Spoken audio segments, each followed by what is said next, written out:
Hey everyone, Steven here with another fragrance review from Redolessence, and today we'll be taking a closer look at Marc Jacobs for Men by Marc Jacobs. Now, this is their self-titled fragrance, and if I'm not mistaken, I believe this is the first men's fragrance release from the designer house. Now, this one was released back in 2002, and then since then, there's been a sophomore release, Bang by Marc Jacobs. There's been a flanker of that release, Bang Bang.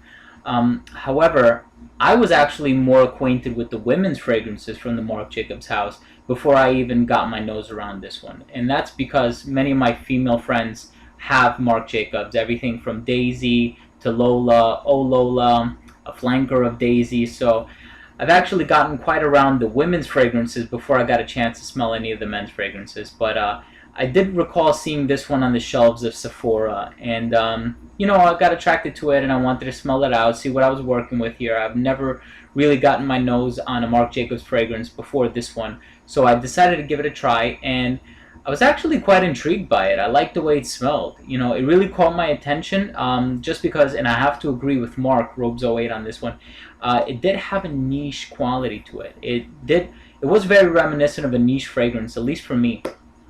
And I think that might be primarily because it reminded me a lot of Diptyque's Philosophios. So I'll get a little bit more in detail about that in a bit.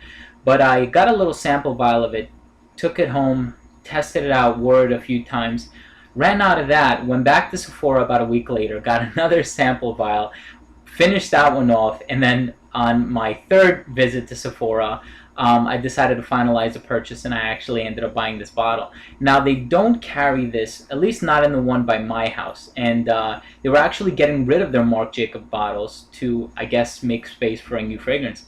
And this happened to be the only size that they had in stock, which is the 4.2 ounce. And if I'm not mistaken, I paid probably an even $100 for this one, which for a 4.2 ounce bottle is a pretty good deal. I would say this one is more bang for your buck than Marc Jacobs Bang. Yeah, I know, lame pun. But for a 4.2 ounce bottle, this was quite inexpensive, especially compared to many of the 3.4 ounce EDTs that you could find out there in the $80 range. Now, in terms of how this one smells, this isn't going to be your traditional review or one that you would expect from me, just because my nose is picking up a lot of things about this fragrance that aren't necessarily stated on websites like Fragrantica and Base Notes. So without further ado, I'm just going to go ahead and say what I smell, because I think that's far more important than what a website says it smells like. And those are notes that I can't even discern, to be quite honest with you. But I am getting coconut. If I had to use a couple words to describe this one, it would be oily coconut. And reviewers and people have said that about this fragrance, that it smells very oily, that it smells smooth, buttery, silky. The best way that I can describe it is that it's very reminiscent to a hand lotion. Imagine applying a hand lotion. That's what this one smells like 15 minutes after application, maybe even about like a half hour later, except it doesn't have that moisture. It's very dry, sits very close to the skin. That is a con about this one, in my opinion. But overall, it does smell very nice. Another thing that I'm picking up in this one is, now that I should mention that the coconut gives it a very light and subtle tropical feel. But I'm also getting a lot of fig. If I'm not mistaken, I believe there is a fig leaf on the box itself. If you go on Fragrantica.com, they're not going to say that there's any fig in this fragrance. There is certainly a lot of fig in this, which is why I think it's very reminiscent to Philosophios. However, aside from Philosophios, this one I believe only incorporates the fig leaf, whereas Philosophios has both the fig leaf and the fig fruit. So I'm more into the sweeter smelling fragrances, so Philosophios is more to my liking, but this one is still very nice, very subtle, and very modest. So I like the way this one smells. I'm also getting a lot of musk, and yes, I am getting a lot of cypress. Definitely very green, very herbaceous, very earthy smelling fragrance, and very slight hint of bergamot. But I think that's one of the reasons why I thought this had such a niche quality to it, because it resembled Philosophios, until I got around to discovering who the perfumier was, or is rather, behind this fragrance, and it's none other than Ralph Schweiger. Now, if you're not familiar with the name Ralph Schweiger, he's responsible for many other notable compositions from the Etat Libre d'Orange house. He's also responsible for Orange Sanguine by Atelier Cologne. So yeah, he's actually been around quite a bit in the fragrance industry, more particularly the niche fragrance industry. So this is a fragrance that does challenge my nose. It's not, your conventional run-of-the-mill generic, sometimes even synthetic smelling citrus-based fragrance. Although I believe the only citrus in this one is the bergamot. This one is a little different. It is recommended for casual wear. I wouldn't wear this at nighttime. I wouldn't wear this on a night out clubbing or to a party or a bar or anything. But for close encounters, it's very inoffensive, very appropriate for work. This one definitely topped the charts in that category. So without further ado, in terms of the rating for uniqueness, I gave this one an 8 out of 10. I think that's a very fair rating. Once again, I said Philosopos is more to my liking. I would actually find myself giving Philosopos a much higher rating in terms of uniqueness, so I couldn't let this supersede Diptyque. So 8 out of 10, just because I feel like Ralph Schweiger did take a few creative risks with this one, and Marc Jacobs took risks in hiring Ralph Schweiger to compose this one, but the end result is a very nice, very appealing scent. So 8 out of 10 for uniqueness. Longevity, like I said, this is an eau de toilette concentration, so you can't expect it to last a very long time. On my skin, I get 6 to 8 hours. It is spotty. Sometimes I do end up getting 5 hours out of this one, but I think a 7 out of 10 is fair, just because I do have other EDTs in my collection that last a heck of a lot longer than this one does. So 7 out of 10. Projection, like I said, this one is very reminiscent to a hand lotion, so it does not project that well, unfortunately. I would spray this on my shirt. However, the liquid inside is green, so I would actually be in fear that it might stain like a white tea or something. I know it looks orange, but trust me, I think that's just a reflection of my television. It is actually green. So it does satisfy that fig theme.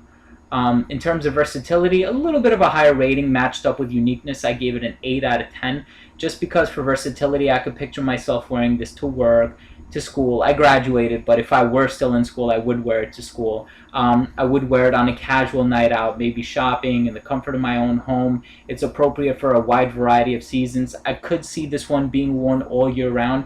However, I would be more inclined to wear it in the summertime, just because of the very subtle citrus qualities and the floral qualities on this one. Now, despite the name Men, it is marketed for men. However, I do consider this a very unisex fragrance. I think there's too much musk in this one to be considered purely or uniquely, exclusively rather, women's fragrance. However, I think there's too many floral notes in this one for it to be considered exclusively a men's fragrance. So it could have been, either side of the spectrum on this one. However, Marc Jacobs decided to market it for men. I'll take it. I do think this one has found a happy medium between the two sexes. But it's certainly very appropriate for either or. So if your girlfriend wants to steal this from you, let her, vice versa. Anyway, so versatility, 8 out of 10. Presentation, I gave this one a 7 out of 10. I think any other bottle by Marc, any other bottle in my collection that would resemble this one would be Hummer. And the only difference between those two is this one has the rounded out edges, whereas the Hummer's edges are very sharp. That's a concern. I could see that being a concern to some people, because especially for a large bottle such as this one, you really have to work hard at getting a good grip on it. And being that they put the atomizer or the sprayer in the middle of the bottle, that makes it even harder to get a good grip, especially when you're aiming this thing. So sometimes I do find myself putting 2 hands on it just to make sure I spray it in the right direction. However, the edges are rounded out, so there's no concern of me like poking or pricking myself or anything like that. But I like the way this one looks. I like the shape. It's very simplistic, very nice, very casual. I like the way it looks on my shelf, bottom line. Also, the cap says Marc Jacobs on the top. It's embossed, or engraved in there rather. Very nice look. And I actually like the way it kind of just falls into place. It's not magnetic like Carolina Herrera's 212 Men is. However, this one does not click into place. So if you're trying to grab the bottle from the cap, there is a risk that it might come apart, it might fall, and that the glass might break, although it does appear to be a very thick, sturdy glass. So very nice, detail, very nice manufacturing. So I gave it a pretty fair mark of 7 out of 10 for presentation.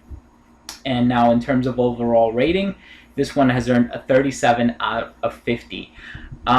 So there you have it. That has been Marc Jacobs Men by Marc Jacobs, their self-titled fragrance. One question for you, however.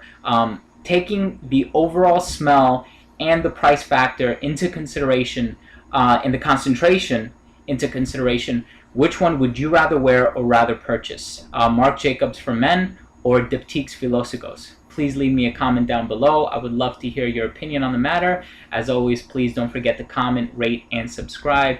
Thanks again a bunch for watching. This has been Steven with another fragrance review from Redolessence.